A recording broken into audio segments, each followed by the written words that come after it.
Okay. Omar, I see your hand. Go ahead. If you turn on your screen, I can bring you over. Otherwise, go ahead. Yeah. Can you hear me okay? We can. Perfect. I just wanted to chime in on a few things I saw in the correspondence. I'll try to be brief on each. The first is regarding, I guess, what I would describe as the occasional drag racing that has cropped up in town. I saw some commentary about it on Beaver Meadow. I've actually heard it in the middle of the night occasionally down Main Street. It's pretty obvious when someone's drag racing and then screeching tires. So I just wanted to raise this concern. I know we're looking for police staffing, but I worry that Norwich can very quickly get a reputation as a place with, reasonably straight roads where there's no consequences to joyriding in the middle of the night.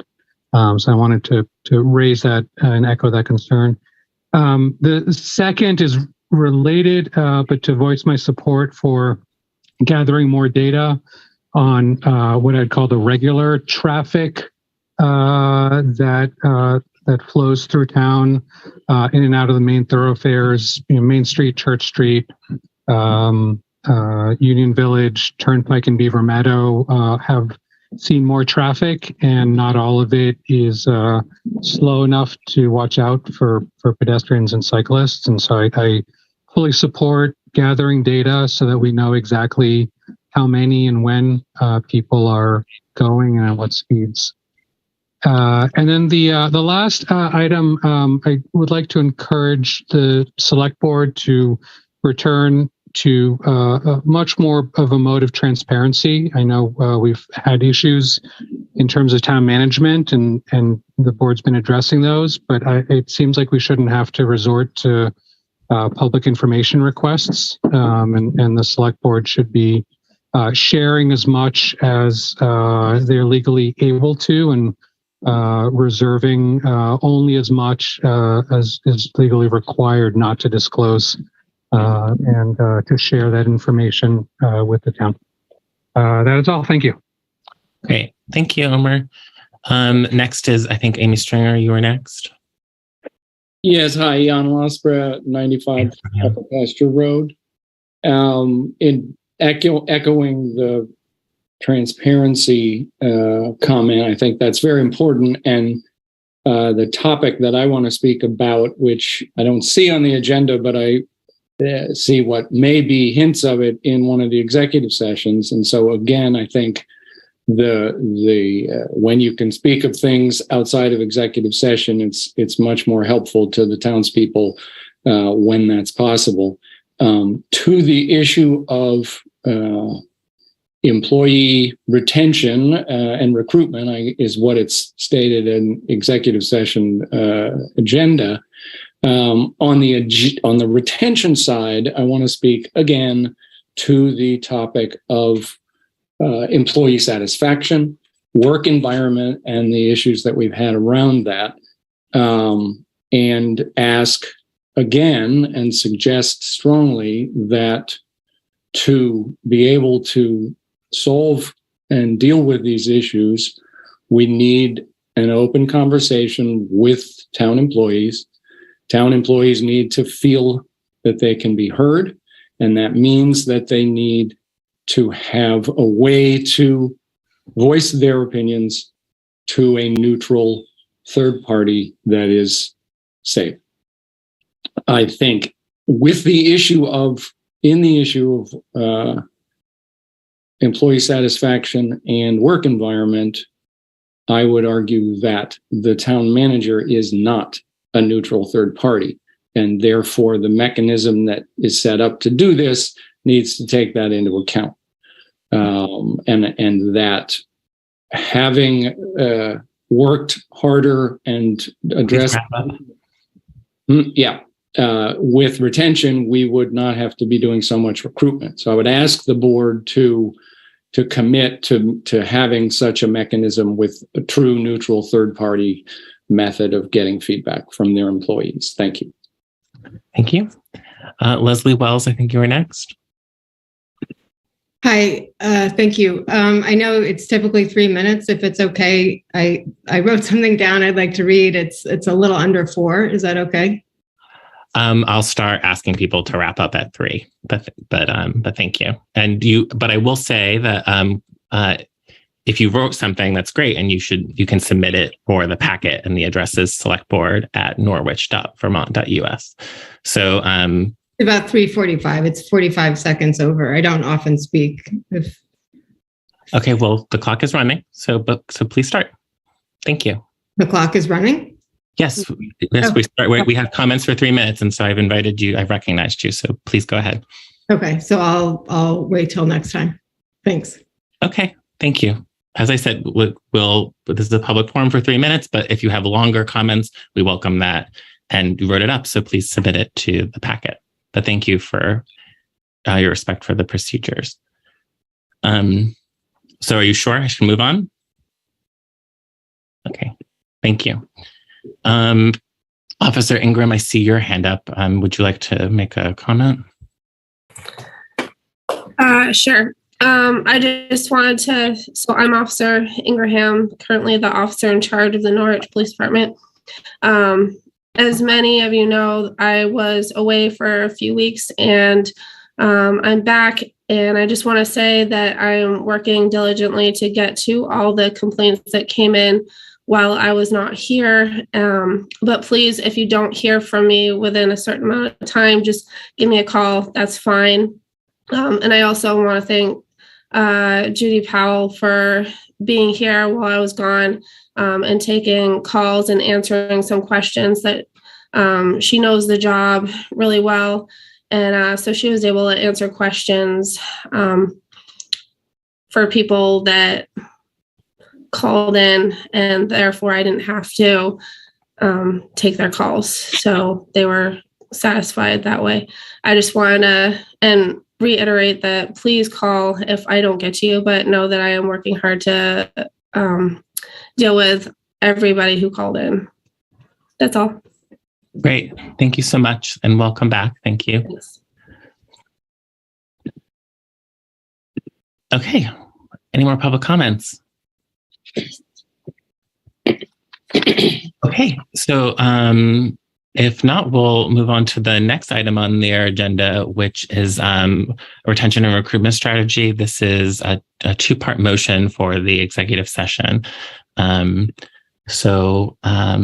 Would someone like to make a motion, please?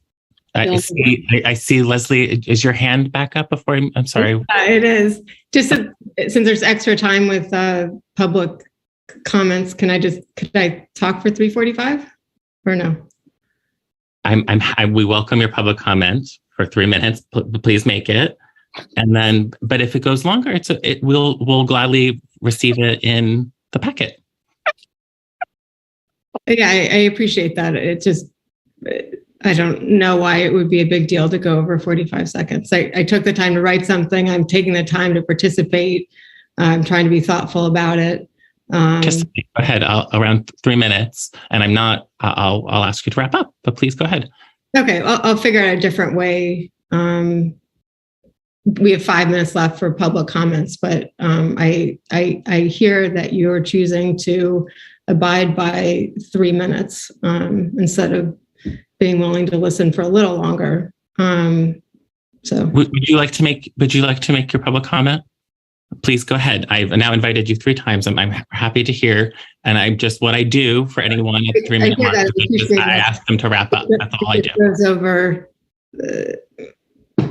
It just goes over 3 minutes. So I was trying to bring that up in advance so that the comments wouldn't get interrupted and I could just complete what I was saying. Thank you, Ms. Wells. I do need to move on. So if you would like to make your public comment, we welcome it. But otherwise, I will move on if that's okay. Okay. Okay, but thank you. Okay, so I'm not seeing any other hands now. Okay, so I'm gonna move on to our executive session. Retention and recruitment strategy is the agenda item, and I believe it's a 2-part motion. All right. Go ahead. I move to find that premature general public knowledge would clearly place the public body or a person involved at a substantial disadvantage in the negotiation of labor relations or agreements with employees. For example, revealing bargaining strategy and the town's disposition with regard to current economic conditions. Okay. Is there a second? Oh, Second. okay. Made by Mary, second. Give it to Aaron. Made by Aaron is the second. All in favor, please raise your hand. Okay. I don't see it. Thank you. Go ahead. Next. I move to enter executive session pursuant to 1 VSA Section 313A1B for the purposes of considering the impact of inflation on personnel retention and recruitment, and to invite the town manager and finance director. Okay. Is there a second? This time. Second. Okay. Made by Mary, seconded by Rob. All in favor, please raise your hand. Okay. What we'll do is we'll go, I'll put folks in the waiting room. We'll enter executive session. And then if Marcia joins us, we'll allow her in, and then we'll just note when she entered. Mm-hmm. Okay. So let me get started with that. Recording stopped.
Recording in progress. Okay, is there a motion to enter public session?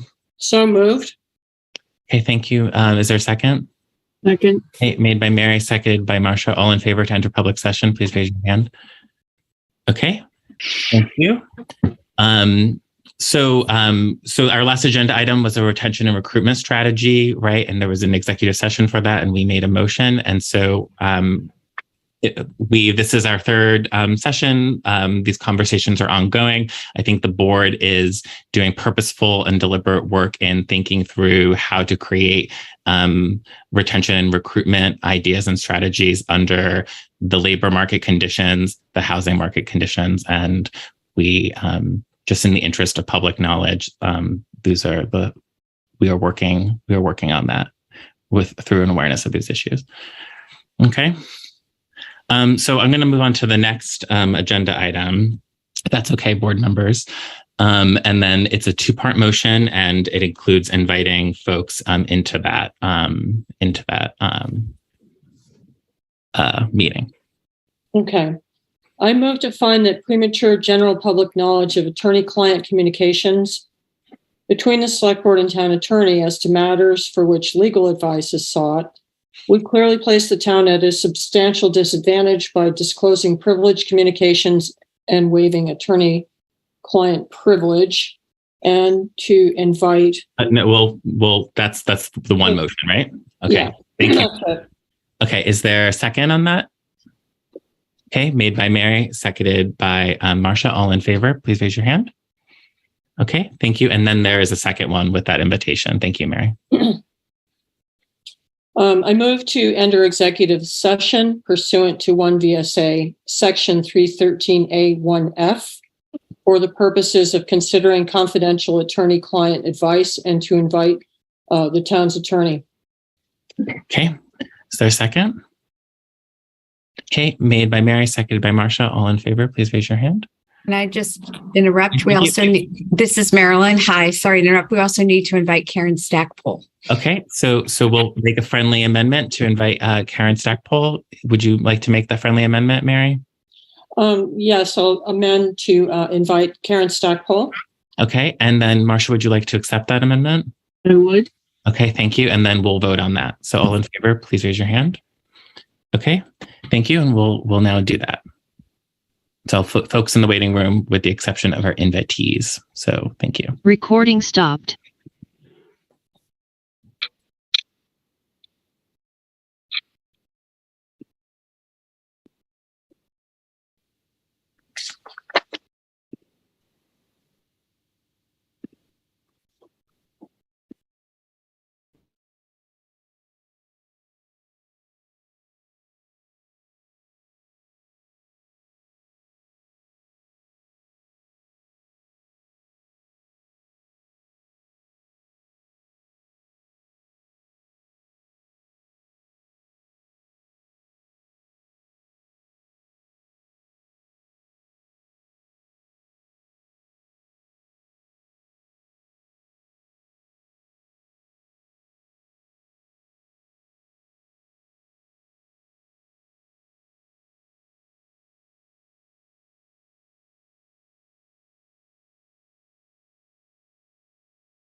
Recording in progress. Okay, is there a motion to enter public session? So moved. Okay, is there a second? Second. Okay, made by Second. Mary, seconded by Rob. All in favor, please raise your hand. Okay, thank you. We're in public session. I think I'm just going to continue on with our agenda here, right? Yep. So let me just pull that up. Sorry. I believe the next was the correct me if I'm wrong, the report from Fielding. Is that right? The end of year closeout? There was a break, but we've spent a lot of. Well, let's hear the end of year closeout and then see where we are from Here there. we're at. Okay. But yeah, right. Okay. Yes. Okay. So Fielding, I'm welcome. What can you tell us about the last fiscal year? And what would you like to share with us? Is that a place to begin? Thanks, Roger. So I've given several of these status updates the last couple months as we kind of roll in. I'm happy to report there have been no real major changes in what I've reported previously.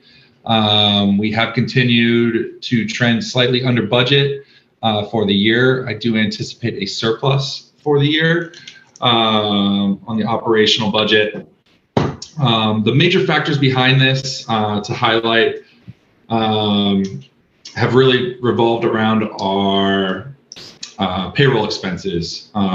Given the status of employment with the town and being down several staff members, we've seen a substantial savings in our labor and benefits costs.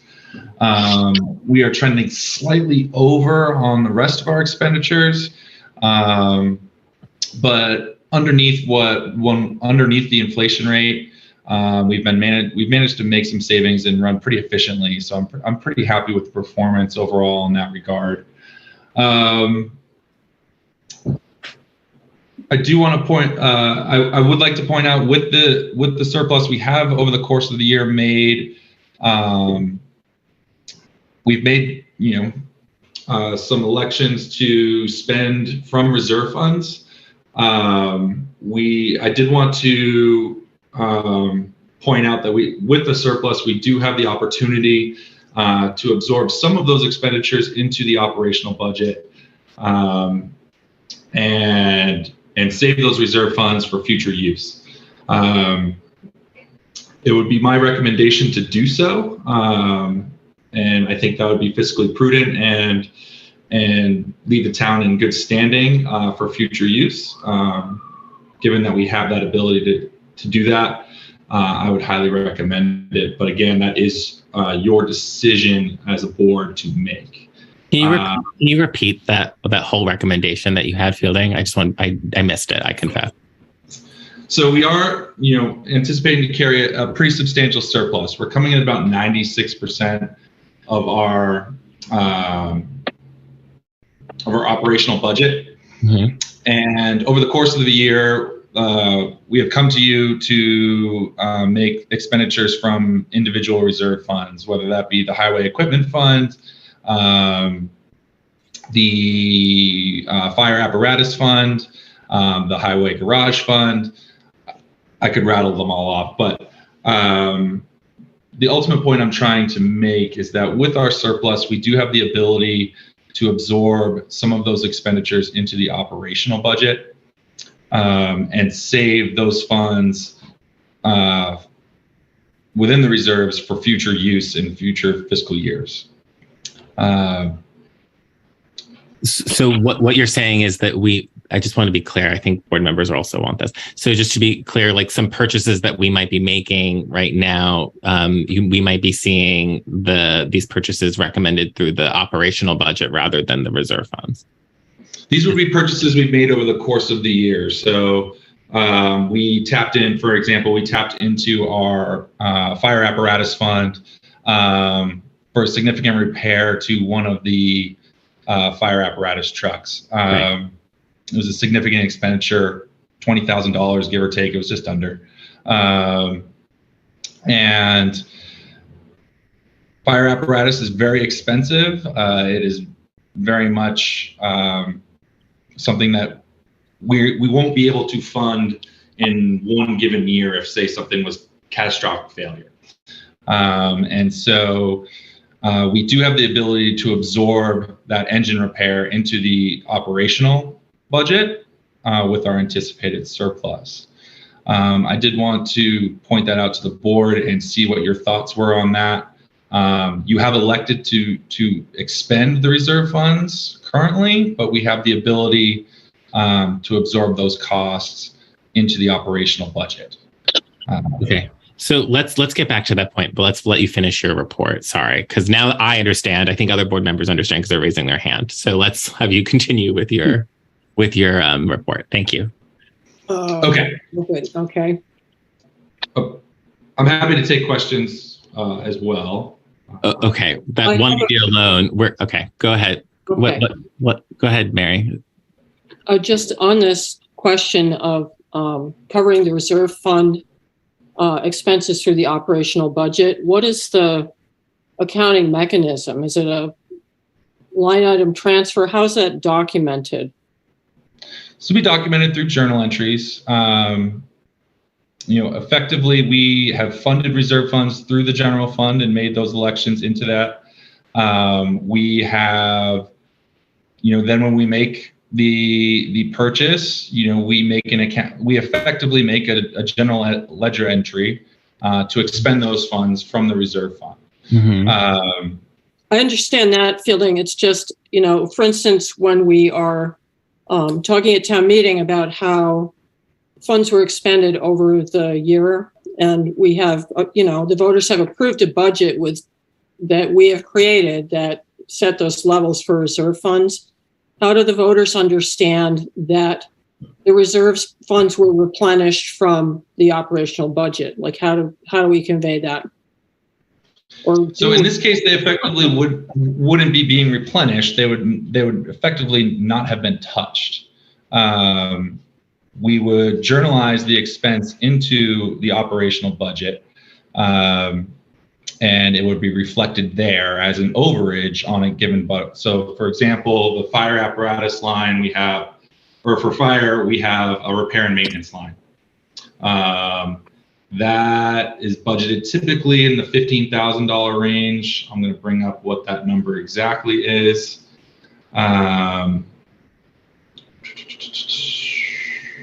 So fire truck repair and maintenance, we had a budgeted expense of $14,500 for fiscal year 22. We did expend $13,860 of that currently. If you were to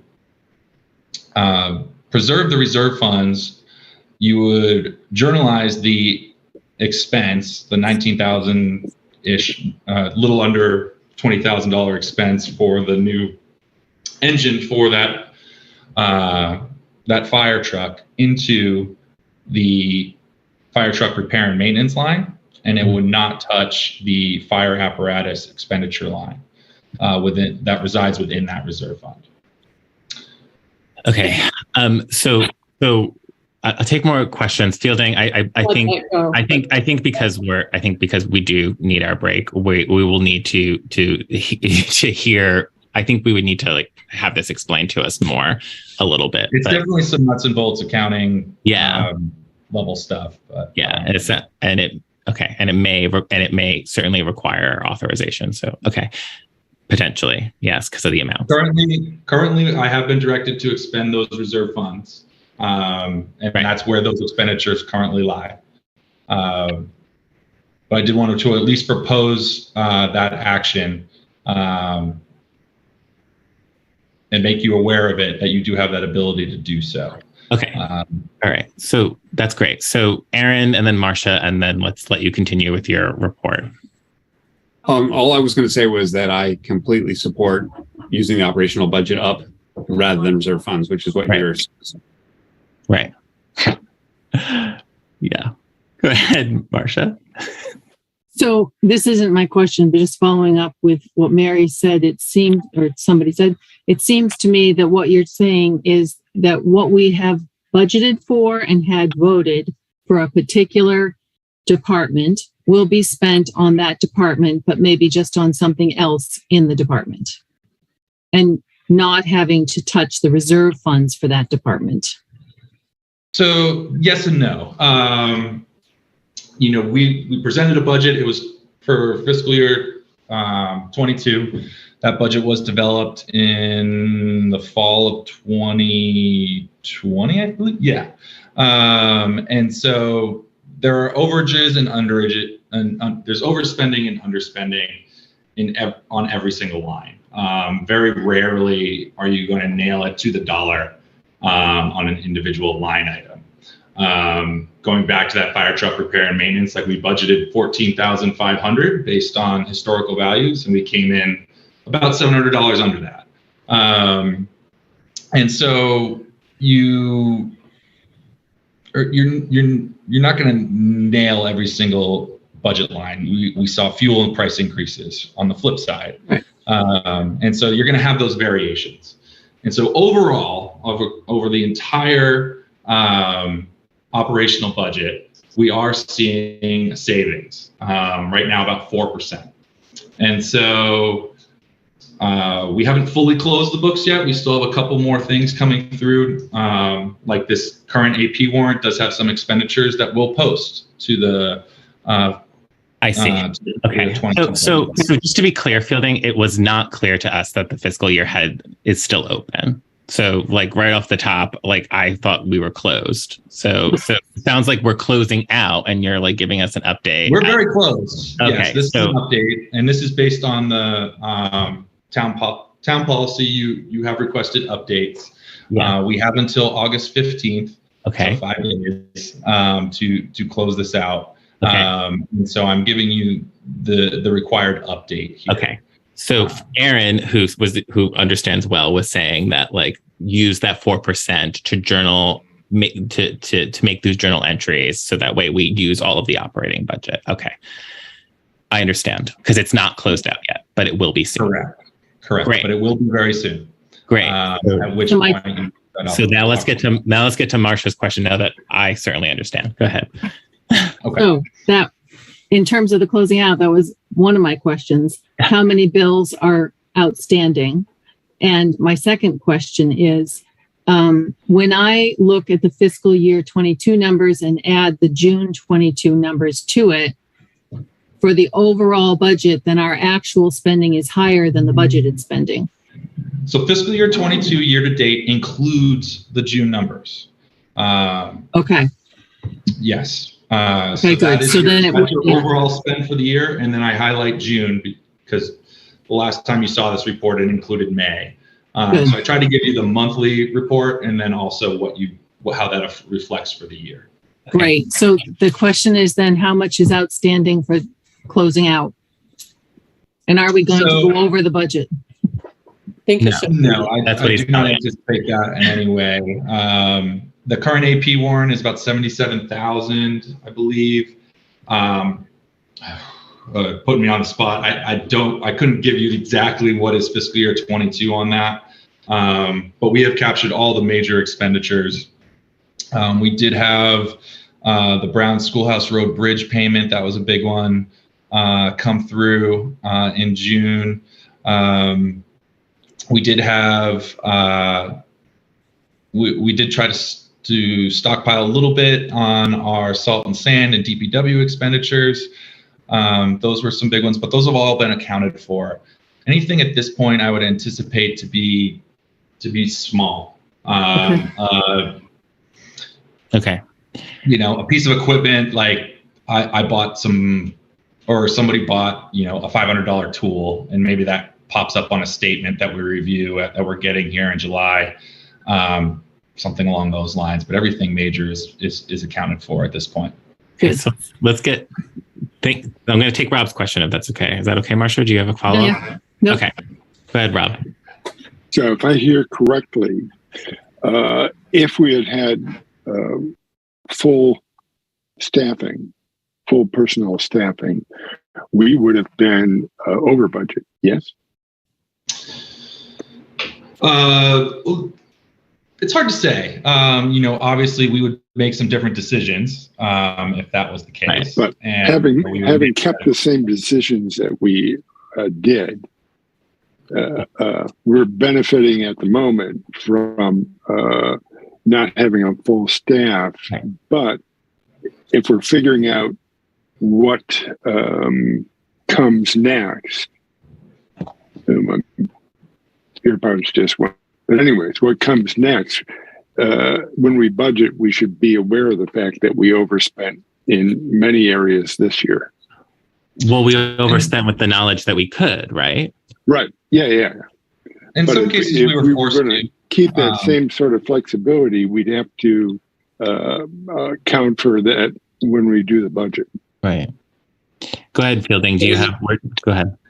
That is a good point. That's also why I try to present, historical years. So you see, I date back to fiscal year 19. So I provided the 3 prior fiscal years, as well as what we're anticipating for fiscal year 23 in this report. And that's what, was a big part of what guides us in terms of how we develop the budget, but also as we go through the year, how we make expenditure decisions or decisions on expenditures. Like, we know that, like, historically, we are going to spend in the ballpark of X amount on Y item. It has historically been proven, or there may be situations where it varies more. And so we have to kind of anticipate that a big expense could come. So that guides our decision-making as we go along. Now, there are other situations like with the loss of some DPW staff, we were forced to do more outside repair for highway equipment. And so there's going to be increased expenditures there. So some expenditures are the result of, the reality of what we dealt with this year, and some expenditures we track exactly as we thought we would based on historical precedents. So everything, you're combining both of those type of things to make fiscally prudent decisions as you go through the year. Yeah. Okay. So now, so let's let you finish your report, because now that we're all on the same page, thank you for your forbearance, Fielding. No problem. Maybe I didn't ask the right question to kick you off. I'm sorry. Go ahead. What else would you like to share with us? I will utilize that as a segue. I am seeing certain things that I think we should take into account as we go into the next budget season. Notably, I think we're seeing a change in our insurance, our insurances, our unemployment, our property and casual, our workers' comp. That we are going to want to, I think, for example, we historically have been in the slightly over $200,000 range, 225 ish. This year we came in at 242 on a budgeted amount of 184. I think we kind of reverted back to the mean this year. So to speak, on that one. And so we would want to, as we go into fiscal year 24, to really pay attention to that line and ensure we bump that up. And that's just one example. So fiscal year 22, what we do have is we have seen certain expenditures increase, and we did try and take advantage of that in fiscal year 23's budget. Heating fuel, regular fuel for trucks, those type of things. We're seeing all of those expenditures increase. Tracy Hall is probably our biggest building, and the heating line for that, we had budgeted at $11,500. We spent $17,822. Some of these things are really expected and we're really looking for. Some of them probably aren't as expected. Like insurance, that should be relatively predictable. But unfortunately came in over. So using those. How? I'm just wondering how that happened. That seems like it should be predictable. Companies raise the rates. So rates change. The insurance market there can be some events that are outside of your control. Our property and casualty and our workers' comp, these come from VLCT. We're in a pool, and so they have to cover their costs. And so while we may not have a substantial workers' comp injury, some other town might. And, that if that insurer wants to stay solvent, they have to basically pass that cost along to their entire pool. And they have actuaries that make all these decisions for us. So that being said, some of it we do control, and we're trying to tighten up, like our hiring process and making sure that our subcontractors, are providing certificates of insurance and those type of things. So we're trying to tighten up those items that we can control. So it's kind of both sides of the coin for that. So Fielding, in the interest of time, is there anything, do you require or want our opinion on making these journal entries to make sure that the operating fund gets expended, or you're just letting us know? Right now you have directed me to expend those funds from reserve funds, and I have done so. If I was to move those back into the operational budget, I would feel more comfortable knowing or with your guidance to do so. So, but can you make clear what your do you have a recommendation? Can you just repeat the recommendation for us if you have one on that? So my recommendation would be to maximize the operational budget to absorb as many costs as possible that have previously been chosen to be spent from reserve funds, is to absorb those costs into the operational budget without going over, and to preserve your reserve funds for future years' use. Would you make those evenly across reserve funds, or would you suggest that we allocate specific funds or something like that? The largest funds have been in public works. The largest expenditures have been in public works. I would focus there. I do think we had that significant expenditure for the fire apparatus fund. I would bring that one over as well. So thank you, Fielding. So Rod, I'm going to turn to Rod for a second. Rod, is this something that you believe that we should spend, time at this point crafting a motion for? I think because we go to August the 15th only, we need a decision now. So you can, I think a motion crafted here that would indicate to myself and Fielding what your expectations are would be useful. So it doesn't have to be great. It doesn't have to be a per line item. Okay, that's okay. I'm just looking at the clock here, and I won't take a break before we get to everything else that's important. Marcia, so let me ask the board: are we in support of doing that work and laboring on a motion together? Sure. Question. Yes. Okay. What's your question, Marcia? Real quick, so we can make. The question is, I'm always concerned about tracing the money. So if money has been budgeted for something and it's being expended for something else, I think that's a problem. So I don't have a problem if the money wasn't budgeted to be used for something specific, but I do have a problem if we're paying Peter and we should be paying Paul. I think what we're focusing on here, Marcia, is that we had authorized expenditures from reserve funds, and now we are looking to authorize using operating funds for these purchases. Right. But if the operating funds were supposed to... No? Yeah. Well, that's fine. But intellectually, that's like another whole set of conversations, right? Which I appreciate you weighing in on. Does that make sense? The way I think we should think of it and what we're being asked to do is that we previously have authorized expenditures from reserve funds, right? And now we are being asked to authorize to change these authorizations to expend from the operating fund to absorb as many costs as possible, blah, blah, blah, whatever the motion is, right? So if they've looked at this and it's okay under statute, okay. Yeah. So let's ask that question. Is this a sound financial practice? Yes, this would be completely above board. The auditors would be able to find a very clear and concise paper trail for it. And we would be, expending these funds from the operational budget within their, logical and expected line items to be. So I'm going to go back to this fire truck example.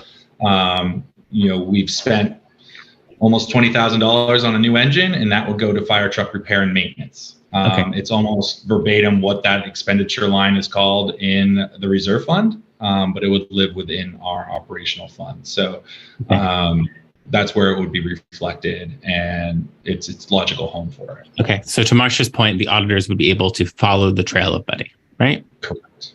So at least from that perspective. Okay. So let's work on crafting this motion, if that's okay. If there's some broad agreement, can we move towards that? Okay. So I'm looking to you, Mary. I don't know if you're writing something down. I'm trying to. Okay. So what I heard is maximize the operating budget to absorb as many costs as possible. Yeah, that's not good. That's Fielding's commentary. That's not a motion. Okay. Go ahead, Rod. Do you want to help us out? Sure. Just to move a motion to authorize the town manager and finance director to allocate costs previously booked to reserve funds to the operating budget, not to exceed the amount of the established surplus in the operating fund as of, and use a date like today or something. Okay, excellent. Help me out with that. So now let's repeat that. So Mary, because Mary is writing some notes for us. Okay. Can you repeat that, Rod?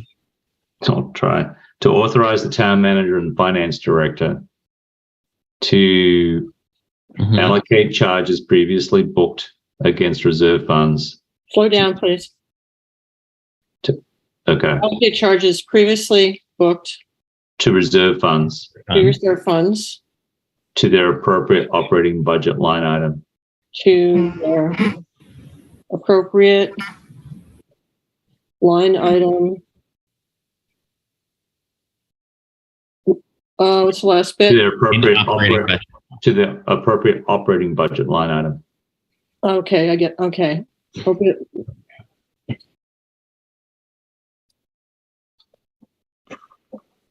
Up to an amount. Do you know the exact dollar amount, Fielding? I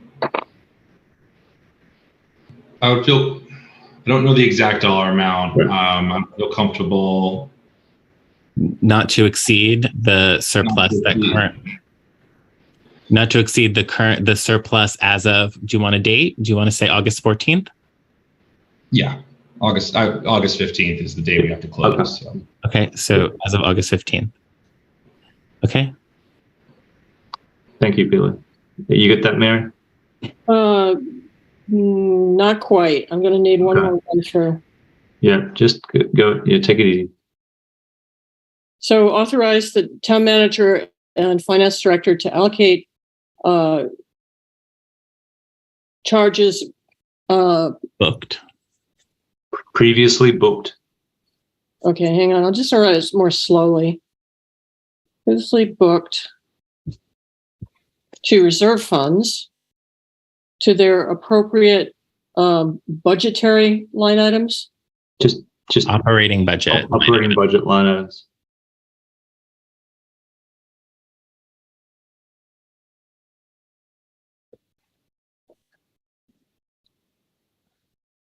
Okay. Up to an amount. Are we doing that? Up to the amount, to the surplus amount, not to exceed the surplus amount as of August 15th. Yep. Not to exceed the surplus amount up to no, as of August 14th. As of August 15th is what we're saying. Yeah. 15th? Yes. So Marcia, do you want to ask your question while Mary dots her I's? Questionable friendly amendment. The word booked, should it more appropriately be journaled or something like that? Fielding? So it's somewhat semantics. I'm going to journalize the expense out of the reserve fund to its appropriate operational budget account. Booking is kind of a colloquial term to it. We're good. I think we're good. Unless I think that's. Do you think the auditor would be good? Is that like that's what we want to? That we're good. Yes. Okay. All right. The intention is clear. Okay. So look, like, thank you so much. Like I think like we definitely are going to take a 5-minute break after this, right? But I think don't be like it's tax season. You're doing closeout. Like, please don't be afraid. Like, don't be afraid to like make a recommendation in the form of a motion that so we can labor on it more easily. So Mary, would you like to make that motion? I'm going to try. I move to authorize the town manager and finance director to allocate charges previously booked to reserve funds to their appropriate operating budget line items, not to exceed the surplus amount as of August 15th, 2022. Yes, that's right. And Miranda's nodding. That's what she has. Is there a second? Yeah. Okay, made by Mary, seconded by Aaron. I think we're good on discussion, right? Okay. All in favor, please raise your hand. All right. Thank you so much for like laboring through that, everyone. I think this is wonderful. Thank you. Can we take 5 minutes? I need it. Okay, so let's come back at 9:40, and then I will not keep us past 10:15. Okay. So let's come back at 9:40. Okay. Recording stopped.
Come back, people.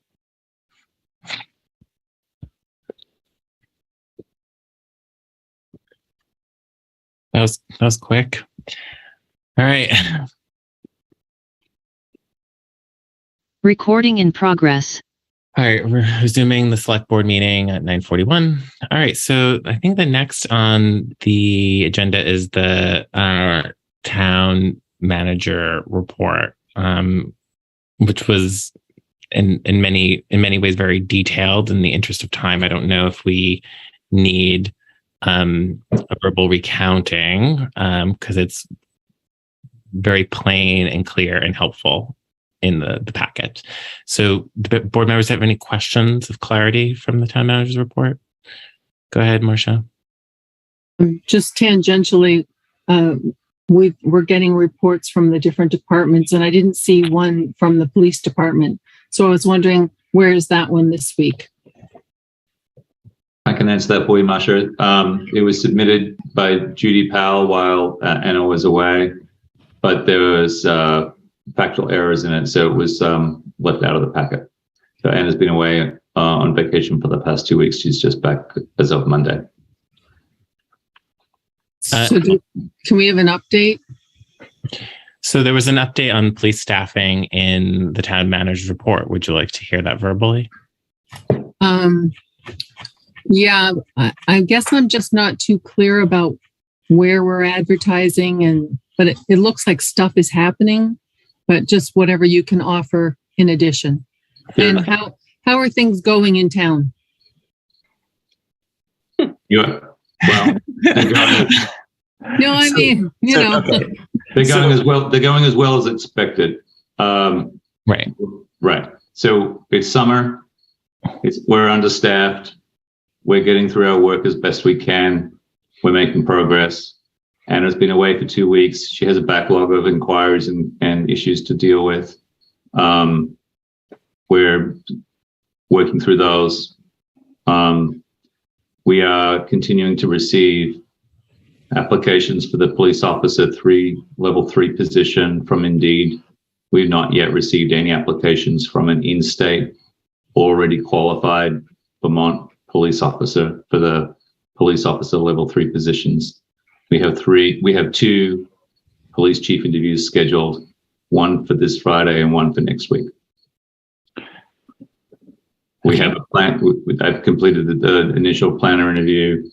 We have somebody we have candidates for that continuing to be under consideration. We have refreshed our advertisements for the equipment operator positions in DPW on Indeed. We're yet to receive any responses. But like I said, each department is doing their work and moving forward. Other items that are a little different from when this report was written last week, the traffic counting and speed counting strips. It's just 2 rubber strips that collect data on both speed and the number of vehicles have been laid down on Beaver Meadow Road, just the village side of Moore Lane. Separately in this packet, there's a request for approving the purchase of 3 radar signs with the idea of adding those to the Beaver Meadow Road neighborhood.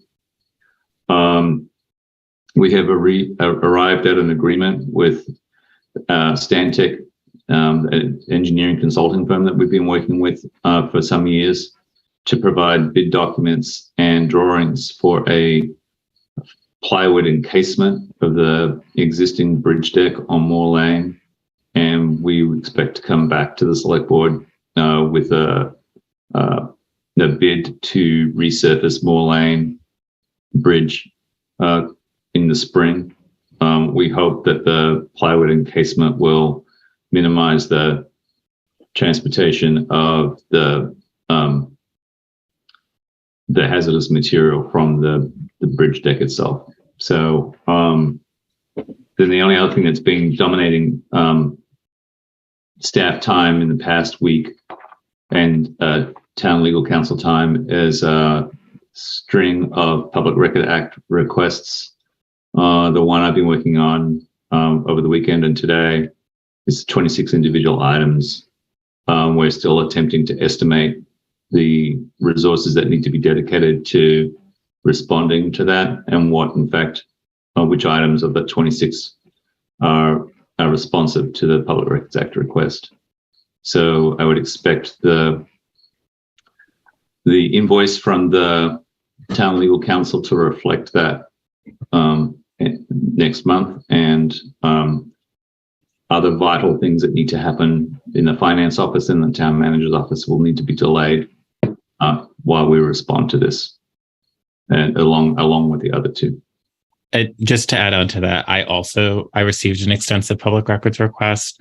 I'll prepare it, and I'll be turning it over to town staff to manage it. So that's on top of the one that Rod described. Mine was reduced to at least 30 distinct records. Was it directed to you or the board? I had received one that was directed just to me. Oh. And there was another one that was, as part of it, there was a part that was directed to the select board's email address, but I'm not the custodian of that, and I don't believe the custodian has received follow-up. So which is just to say, on top of what Rod just answered, there is another one of which the scope continues to be determined and responded to. So the one from Stuart Richards that I've been working on today is the one that probably presents the single biggest challenges that we're grappling with right now. And mine, the one from Doug Wilberding, will require council to review things for exemptions under the Public Records Act. And if an inquiry is made to the select board email address, that may also involve review, certainly staff time. Okay, any questions on our public records request landscape or anything else? Different. Russia. Just quick, I hadn't heard anything about the septic study consultant thing. Remember, there was a separate group of people that they wanted to talk to, and I was representing the board. I haven't heard anything. I was wondering where that stands. The consultant's been on vacation, and I expect, and I've been delaying it because of other work commitments. So I expect it to resume soon. Thanks. So Rod, can you just describe a little bit about like the level of contact and like the work that was that you did for the Beaver and Meadow related work, the two strips that will take data on speeders. Can you just describe a little bit more? This was something that you had added onto your plate in response to the community. So I would like you to detail to this board the level of work that you conducted on it. Sure. So there's been one complaint that's been repeated several times in the last couple of months, I guess, with regard to the presence of vehicles speeding on Beaver Meadow Road. And when the Du Bois King study was done on the proposed sidewalk for Beaver Meadow Road, that report contained reference to somebody complaining about speed at the same time. And there was a suggestion in that report that we should use the services of Two Rivers Regional Planning Commission to obtain more meaningful data on both the number of vehicles that travel Beaver Meadow Road in a day and the speed at which they're traveling. So it's pretty simple technology that's been around a really long time. Every regional planning commission in the state operates a program where they will lay down these rubber strips, which will do two things at once: count the number of axles going over them, and the time elapsed between the two strips gives you the speed. So that data is logged on an on-site old-fashioned storage device, and then I'm not sure how they do it now, but it's probably downloadable via Bluetooth. And then the transportation planner, the Regional Planning Commission, can provide us with a report. So I spent some time with the Regional Planning Commission transportation planner, Rita Cito, figured out an ideal location, got on the schedule as quickly as possible.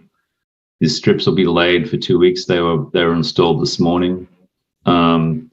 That'll give us a base level of data without the radar warning signs about speed, and then we can compare what the average speed is during the daytime with the results once we use the radar signs. The radar signs that I'm separately asking for approval to purchase are Bluetooth, do allow for Bluetooth communication, or they just load the data into the cloud and it's retrievable from the cloud. And that will do what they call stealth detection. So the sign will look as if it's turned off, but it will still collect data. And then it'll collect data with the sign flashing. So you'll be able to judge what people's behavior is with or without the flashing sign. And you can analyze that data in different ways, and they can be relocated, anywhere else in town as well. So we'll have a base level line from the 2 weeks, and then we'll be able to compare that with data later. This is part of a typical traffic safety management program that we're supported through the Regional Planning Commission to do. And it would be the kind of data and information that you would need to inform any other work that would be proposed for Beaver Meadow Road. Thank you for taking that on amidst obviously a lot of retention and recruitment and hiring and the other issues that you discussed in your report. You're welcome. Thank you. I think that's I really appreciate that. I do too. Thanks, Rod. You're welcome. Okay. Any other questions for Rod, or can we move on? I see a hand, I reckon. I should say that I think that the last time data was collected on Beaver Meadow Road was more than 10 years ago. So it'll actually be, I think it was 2012. It'll be good to get up-to-date travel information about the sheer volume of traffic on Beaver Meadow, and then we'll get the pattern right. We'll know hour by hour how many cars go by. So, yeah. Okay. Okay, Officer Ingraham, do you have a comment? Yes. So I'd like to respond to Marcia's inquiry about the monthly report. I can leave out the part, Rod, that I think you had an issue with about where we are in the process of getting more people.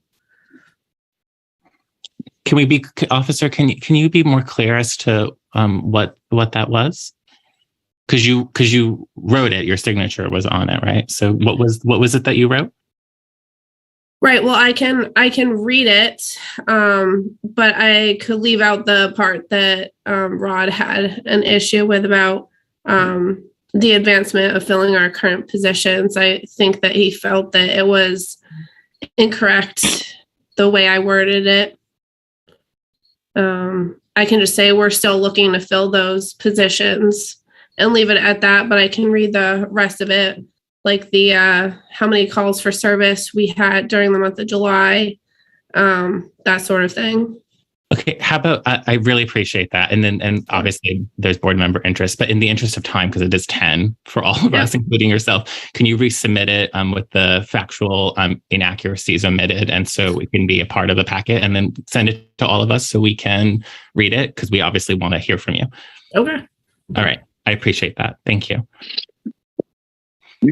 So just totally in the interest of time, because it's 10, and obviously you have a comprehensive report. Thank you. Thank you. Thank you. Okay, so why don't we? But Rod queued up the next agenda item, and I want to begin with just straight up with a motion on that, if that's okay. Okay. I move to authorize the town manager to purchase 3 15-inch solar-powered traffic logic signs from Sourcewell, including a 3-year warranty, poles, and necessary hardware, for a total price not to exceed $12,000, to be paid out of the Public Safety Facility Fund. And then it has a number. Is the number important, Rod? No, not particularly. It's good for everyone to get familiar with the numbers, but that's okay. Okay. Okay. Is there a second? Okay, made by Mary, seconded by Rob. Any questions on this? Go ahead, Marcia. Thank you. Yeah. So I guess these are solar powered things that tell people how fast they're going, but they don't ticket, right? No. Okay. They don't ticket. We don't have the ability to do that. I mean, from a statutory standpoint. Okay.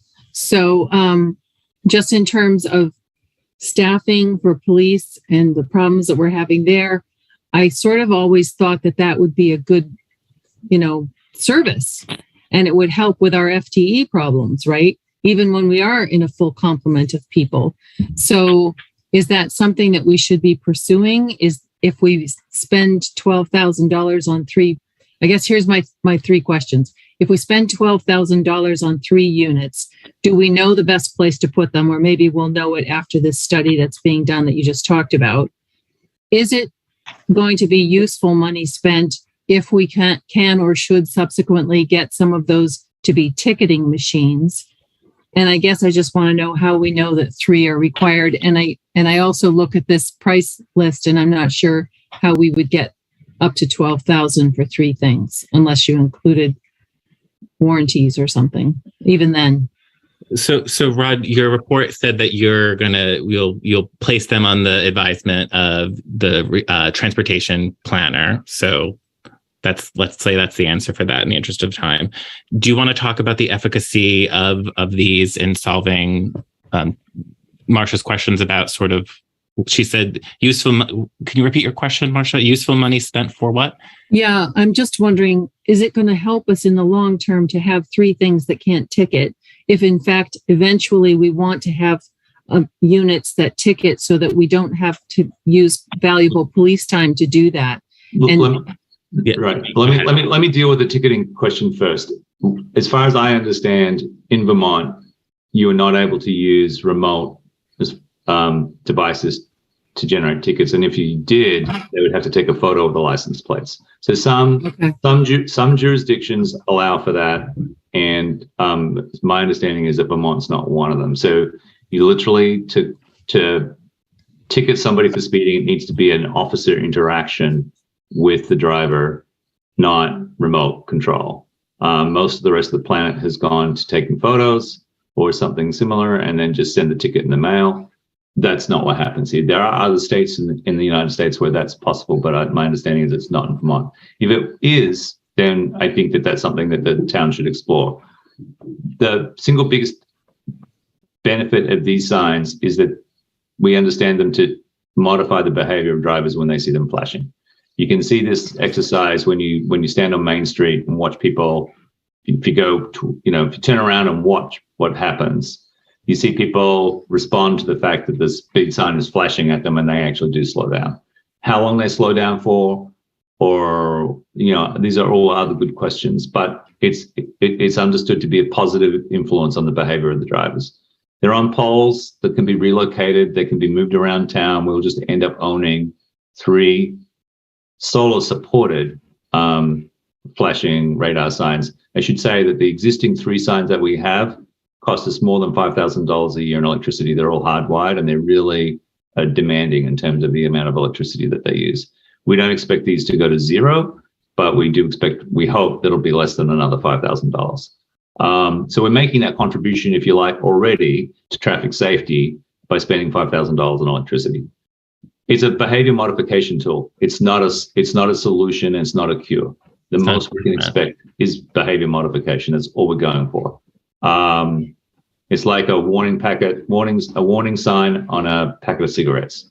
And so what we can do is, if we can get better control of speed in places where we think it's an issue, we can move them around. We could also explore buying what they call a speed cart, which is a tiny trailer with the same kind of technology, and you just hook it up to the back of the cruiser and move it around town wherever you want to do it. So there's lots of traffic safety interventions that we can experiment with that the town has tried in the past. We've got a so-called speed cart. It's parked in the garage at the police department. It doesn't work, and it hasn't worked for years. So there's lots of things to be reviewed and improved in terms of the town's commitment to traffic safety, and this is just the first step. And my report suggested the creation of a reserve fund for traffic safety, for expenditure on traffic safety items such as this. Right. Go ahead, Aaron.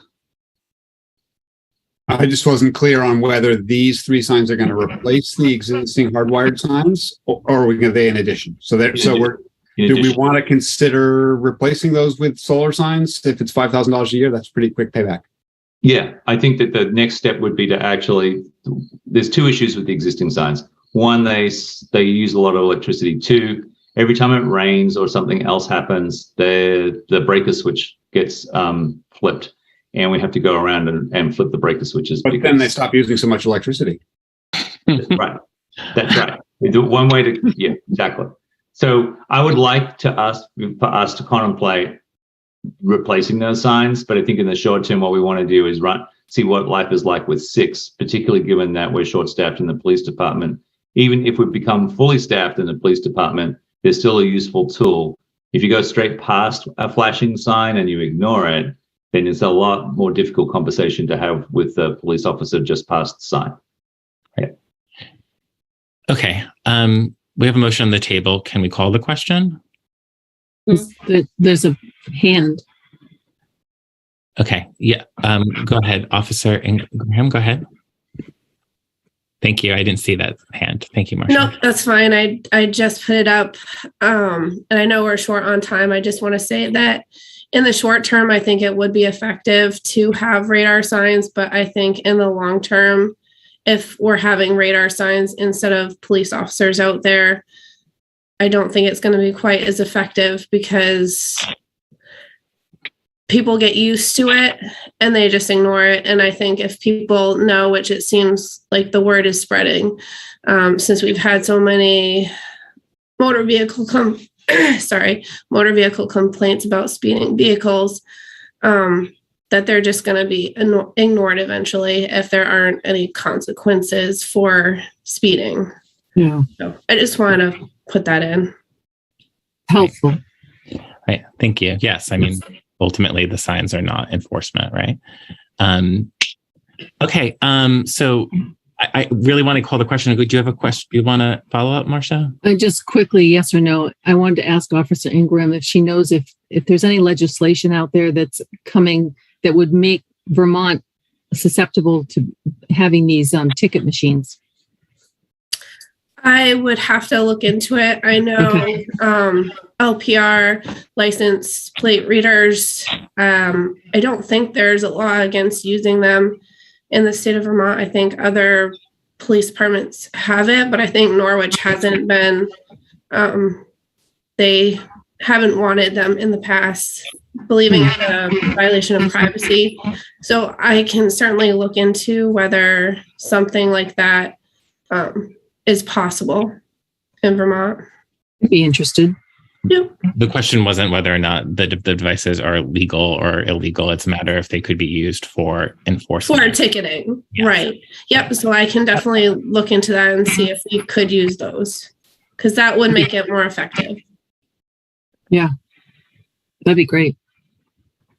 But would then possibly do the thing that you are advocating against in terms of replacement, right? Because if you have ticket machines, then okay. Yeah, I mean, all right. So let's move on. I just wanted to note the contradiction. Okay. We have a motion on the table. Any other questions? I guess comment.